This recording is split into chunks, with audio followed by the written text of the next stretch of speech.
टकमक हेई फुटुथुबा घांट तरकारी रे घिओ दिया छुंक। आज आमे बनेबा द्वितीया बा दुती बाहन ओषा स्पेशल घांट तरकारी। द्वितीया ओषारे पूजा हिथिबा सब प्रकारर पनिपरिबा को नेई ता पर दिन एई घांट तयारी हेइथाय।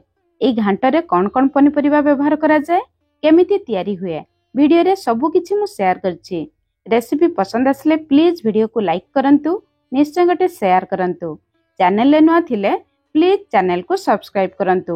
नुआ नुआ वीडियो रो नोटिफिकेशन पाइबा पई बेल आइकन रो ऑल ऑप्शन रे प्रेस करंतु। आउ फेसबुक पेज को निहांती फॉलो करंतु।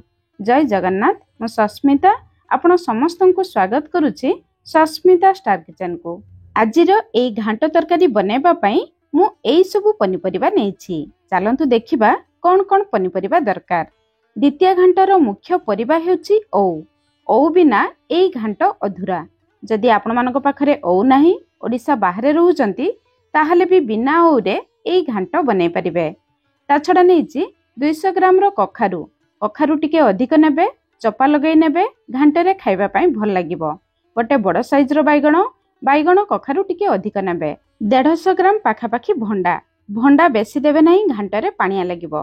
2टी सारू, गोटे बड़ साइज रो आलू, 2टी पटल, 2टी कांकड़। आपण माने पानी कखारु लाउ भी नहीं पारिबे। गोटे जह्नी, अल्प झुडंग, आपण माने बीन्स भी दे पारिबे।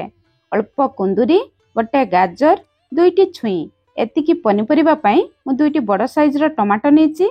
अल्प आमे ओउ भी व्यवहार करिबा। ता छडा 2 चमच लेखाए 3 प्रकारर चना को मु राति सारा पानी रे बतुरै नेथिली।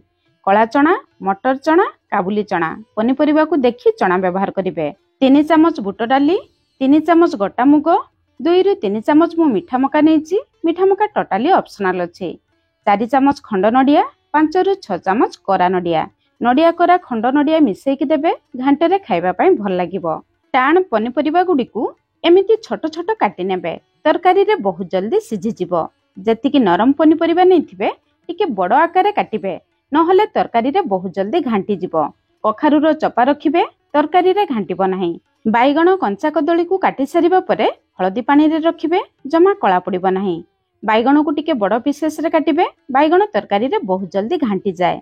जेतिकी पनिपरिबा डाली मु नेइथिली से हिसाब रे 4 रु 5 खंड ओउ दबा। बेसी ओउ देबे नाही, नहले तरकारी बेसी खटा लागिबो। ओउ काटी सारिबा परे ओउ ऊपरे थिबा चपा को बाहर कर दबा। तापरे तळपटरे थिबा धळा अंश को बाहर कर दबा। ओउ रो तळपटे एई धळा अंश को बाहर न कले तरकारी रे कसा लागिबो, तरकारी रो टेस्ट पूरा खराब हे जिवो। एई धळा अंश को निहाती आपण माने बाहर कर देबे। तापरे ओउ को भलो भाबरे धोई नेबे। साधारणतः वर्षा दिन रे मिलुथुबा पनिपरिबा को नेई द्वितीय घांट तयारी करा जाय। एही पनिपरिबा भितरु जेउ परिबा आपण मानकु पसंद नथिबो, आपण माने बात करिवे। जेउ परिबा पसंद थिबो एई घांट रे मिसई परिबे। एबे चलंतु तरकारी बनेबा स्टार्ट करिबा। प्रथमे गोटे प्रेशर कुकर नबा, नेइथिबा चना को दे दबा। चना को देखि स्वाद अनुसार लुण दबा। चना बुड़ीबो सेतिकी पानी दबा। अधिक पानी देले चना सिझेबा समय अधिक सिझि जिवो। चना जदि अधिक सिझि जिवो तरकारी रे पूरा घांटी जिवो। गैस रो फ्लेम मीडियम रखी मीडियम फ्लेम रे गोटे हुइसिल आसीबा पई छाडिबा। तापरे हमें बाहर को आनी पूरा प्रेशर रिलीज हेबा पई छाडिबा। घांट बनेबा पई एठी मु गोटे डेक्ची नेइची। आपण कढ़ाई रे भी बनै परिबे। डेक्ची गरम हे जिबा परे 2 छोट चमच तेल दबा। तेल गरम हे जिबा परे प्रथमे सारू आउ ओउ को दबा। सारू आउ ओउ 2टी सारा लालुआ जिंस प्रथमे तेल रे हल्का भाजी नेले तरकारी रे लालुआ हेइ न थाए, खाइबा पई भल लागे। आपण जदि माटी आलू नै थिबे सारू सहित भाजी नै परिबे। सारू ओउ लाल कलर हे जिबा परे हमें बाहर को बाहर करि आनिबा। सेही तेल रे प्रथमे हमें नेइथिबा टाण पनिपरिबा गुडी को दे दबा। गैस रो फ्लेम मीडियम हाई रखी 2 रु 3 मिनिट टाण पनिपरिबा गुडी को भाजी नबा। एमिति लाल कलर हे जिबा परे हमें नेइथिबा नरम पनिपरिबा गुडी को दे दबा। सबु पनिपरिबा दे दबा। केवल छुई, बाइगण, कदली को आमे परे दबा। छुई को तेल रे भाजी देले छुई रो बास्ना चली जिवो। पनिपरिबा भाजीबा समय रे प्रथम रु जमा भी लुण देबे नाही। लुण देबा मात्रे पनिपरिबा रु पानी बाहरिबो। पनिपरिबा भलो भाबरे भाजी परिबो नाही। गैस रो फ्लेम मीडियम हाई रखी पनिपरिबा गुडी को लाल कलर हेला पर्यंत भाजी नबा। एबे आमे बाहर को बाहर करि आनिबा। सेपटे तरकारी पई गोटे स्पेशल मसला बनेबा। ता पई एठी मु नेछि 1.5 छोट चमच रो कंचा गोटा धनिया, गोटे छोट चमच कंचा जीरा, गोटे छोट चामच पानमधुरी निश्चय देबे। तरकारी बास्ना टेस्ट पूरा मंदिर तरकारी परि आसिबो। गोटे बड़ अलैच दबा, बड़ अलैच नथिले 2-3टी गुजराती दे परिबे, 4-5टी लवंग, 1 इंच दालचीनी, 10 रु 15टी गोलमरिच, अल्प जाभेत्री बा जायफुल, अल्प जायफल दबा। जायफल बेसी देबे नाही, अल्प देबे, बेसी देले पिता लागिबो। एई सब गरम मसला देबा पई चेष्टा करिवे। तरकारीर बास्ना टेस्ट पूरा मंदिर तरकारी परि आसिबो। गोटे तेजपत्र दबा, तेजपत्र को टिके छोट छोट करिके देबे। भाजिबा समय सहजरे भाजी जिवो। एबे आमे गैस उपरे लो मीडियम फ्लेम रे 2 मिनिट पर्यंत मसला को हल्का भाजिबा। मसला को बेसी पोड़िबे नाही, हल्का हल्का बास्ना बाहरिले बाहर को आनी पूरा ठंडा हेबा पई छाड़िबा। ठंडा हैला परे ग्राइंडर जार रे देई आमे फाइन पाउडर बनाई आनिबा। एई मसला हेउची आजिर घांट तरकारी पई स्पेशल मसला। जे कोनोसी बिना प्याज रसुण तरकारी रे आपण माने एई मसला को व्यवहार करि परिबे। सेई ग्राइंडर जार रे आमे नेथिबा 2टी टमाटो को दे दबा। ता सहित 2 इंच रो अदा, 2टी कंचा लंका दबा। जेहेतु बिना प्याज रसुण तरकारी अदा टिके अधिक देबे, बहुत बढ़िया टेस्ट आसीबो। ता सहित नेथिबा नडिया करारु 3 चामच नडिया करा एई मसला रे देथिबा। बळका नडिया करा रखिबा परे व्यवहार करिबा। एई मसला रे अल्प नडिया करा देले तरकारी रो टेस्ट बहुत बढ़िया आसे। 2-3 चामच पानी देई मसला को चिकन भाबरे बाटी आनिबा। मसला भी रेडी हे गला। एपटे आमे चना को चेक करिबा। मीडियम फ्लेम रे आमे गोटे हुइसिल देथिले। एबे देखंतु चना हमर 60 रु 70% सिझिची। चना को एतिकी सिझेबे, अधिक सिझेई देले तरकारी रे पूरा घांटी जिवो। सब जिंस रेडी हे गला। एबे चलंतु घांट तरकारी बनेबा स्टार्ट करिबा। पनीपरिबा भाजी सारिबा परे मु टिके डेक्ची को धोई नेथिली। टिके धोई नेबे, नहले मसला कसिबा समय रे मसला डेक्ची रे लागिबो। 2 बड़ चामच तेल गरम करिबा। तेल गरम हे जिबा परे 2 चामच बादाम दबा। बादाम दबा टोटाली ऑप्शनल अछि, किंतु घांट तरकारी रे अल्प बादाम देले घांट खाइबा पई भल लागे। बादाम भाजी जिबा परे बाहर को आनिबा। गोटे चामच पंचफुटण दबा, गोटे सुखिला लंका, गोटे तेजपत्र दबा, अल्प किछि भृसंग पत्र दबा। भृसंग पत्र निश्चय देबे। देखिबे घांट तरकारी रे बहुत बढ़िया बास्ना आसीबो। 2-3 पिंच हिंगु दे दबा। पंचफुटण को भल भाबरे फुटै नबा। फुटण कंचा रहि गले तरकारी रे पिता लागिबो। फुटण फुटी जिबा परे आमे बाटी रखिथिबा टमाटो मसला को दे दबा। ग्राइंडर जार धोई 2-3 चामच पानी दे दबा। एबे ए मसला रे पनीपरिबा को देखि स्वाद अनुसार लुण दबा। चना सिझेबा समय चना पई लुण देथिले। पनीपरिबा जरी जिवो प्रथम रु अल्प लुण देथिबे, परे चाखिकी भी लुण दे परिबे। आधा चामच हळदी गुंड दबा। भलो कलर पई गोटे छोट चामच काश्मीरी लंका गुंड दबा। राग पई आमे मसला रे 2टी कंचा लंका, अल्प गोलमरिच भी देथिले। गैस रो फ्लेम मीडियम रखी मसला रु तेल बाहरिबा पर्यंत मसला को कसी नबा। 4-5 मिनिट परे एठी देखंतु मसला ऊपर को तेल आसी जाईछि। ता माने मसला हमर कसी गलानी। मसला कसी जिबा परे आमे भाजी रखिथिबा सब पनीपरिबा को दे दबा। भाजी रखिथिबा सारू को दे दबा, किंतु ओउ को दबा नाही। ओउ को आमे साइड रे रखिबा, परे व्यवहार करिबा। सिझेई रखिथिबा चना को दे दबा। बतुरे रखिथिबा बुट डाली को एई पनीपरिबा सहित दे दबा, जहा द्वारा सब जिंस भल भाबरे सिझि जिवो। केवल मीठा मका, गोटा मुग को रखिबा, परे आमे व्यवहार करिबा। सब जिंस को मसला सहित भल भाबरे कसी नबा। मसला कसिबा समय रे गोटे बड़ चामच कसुरी मेथी पत्र देबे। बिना प्याज रसुण घांट तरकारी रे बहुत बढ़िया बास्ना, बहुत बढ़िया टेस्ट भी आसीबो। सब जिंस को गैस रो फ्लेम मीडियम रखी आमे भल भाबरे कसी नबा। पनीपरिबा देखंतु मसला सहित भल भाबरे कसी गलानी।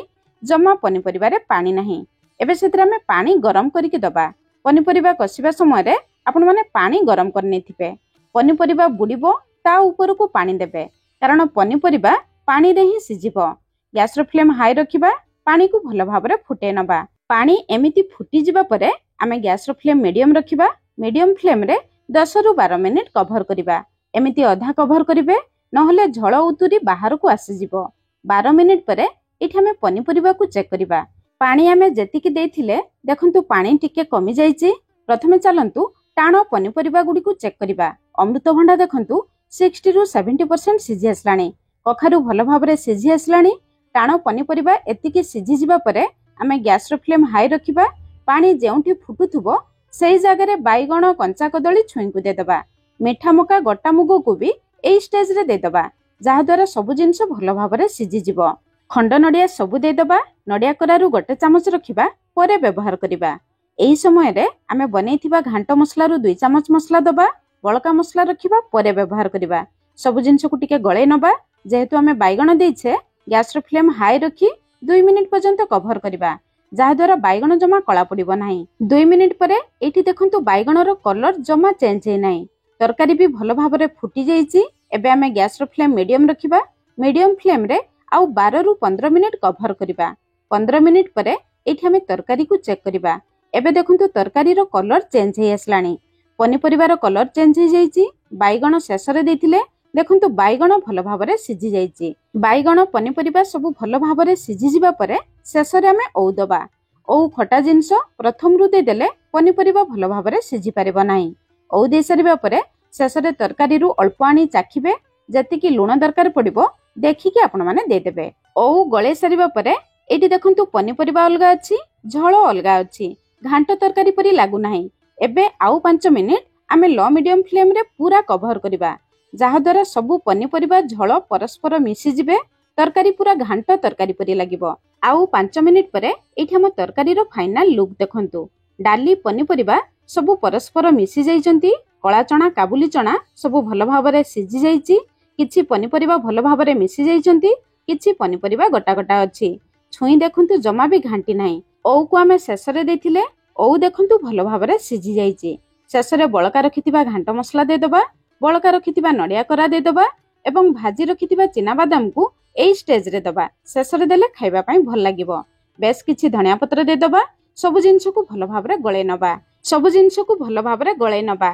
ଏବେ ଆମ ଘାଣ୍ଟ ତରକାରୀର ଫାଇନାଲ ଲୁକ୍ ଆଉ ଫାଇନାଲ କନସିଷ୍ଟେନ୍ସି ଦେଖନ୍ତୁ। ତରକାରୀ ଏମିତି ଦେଖାଯାଉଥିବା ଦରକାର।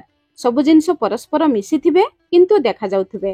ତରକାରୀର ଝୋଳ ଅଲଗା ଥିବ, ପନିପରିବା ଅଲଗା ଥିବ, ସେମିତି ତରକାରୀ ଖାଇବା ପାଇଁ ଭଲ ଲାଗିବ ନାହିଁ। ଏବେ ଏଇ ତରକାରୀକୁ ଆଉ ଟିକେ ଟେଷ୍ଟି କରିବା ପାଇଁ ଆମେ ଟିକେ ଘିଅ ଛୁଙ୍କ ଦେବା। 1 ଚାମଚ ଗୁଆ ଘିଅ ଗରମ କରିବା, ଅଧା ଚାମଚ ଜିରା ଦେବା, 1 ଶୁଖିଲା ଲଙ୍କା, 2-3 ପିଞ୍ଚ ହିଙ୍ଗୁ ଦେବା। ଜିରା ତେଲରେ ଫୁଟିଯିବା ପରେ ଅଧା ଛୋଟ ଚାମଚ କସୁରୀ ମେଥି ପତ୍ର ଦେବା। ବହୁତ ବଢିଆ ବାସ୍ନା ଆସିବ। ଏବେ ଆମର ଛୁଙ୍କ ରେଡି। ଏଇ ଗରମ ଛୁଙ୍କକୁ ଆଣି ଫୁଟୁଥିବା ଘାଣ୍ଟରେ ଦେଇଦେବା। ଛୁଙ୍କ ଦେଇ ସାରିବା ପରେ ସାଙ୍ଗେ ସାଙ୍ଗେ 1 ମିନିଟ୍ କଭର କରିବା। ଛୁଙ୍କର ବାସ୍ନା ଘାଣ୍ଟ ଭିତରକୁ ଆସିଯିବ। 1 ମିନିଟ୍ ପରେ କଭର କାଢି ଛୁଙ୍କକୁ ଘାଣ୍ଟ ସହିତ ମିଶେଇ ନବା। ଏବେ ଆମ ରେଡି ହେଇଗଲା ସୁଆଦିଆ ଦ୍ୱିତୀୟା ଘାଣ୍ଟ। ଘିଅ ଛୁଙ୍କ ଦେବା ଟୋଟାଲି ଅପସନାଲ ଅଛି। ଆପଣ ଚାହିଁଲେ ବିନା ଛୁଙ୍କରେ ବି ଏଇ ଘାଣ୍ଟ ବନେଇ ପାରିବେ। ଆସୁଥିବା ଦ୍ୱିତୀୟା ଓଷାରେ ବନାନ୍ତୁ। କେମିତି ଲାଗିଲା ନିଶ୍ଚୟ କମେଣ୍ଟସ କରି ଜଣାଇବେ। ଆଜି ପାଇଁ ରହିଲି, ପୁଣି ଦେଖା ହବା ନୂଆ ରେସିପିରେ। ଧନ୍ୟବାଦ।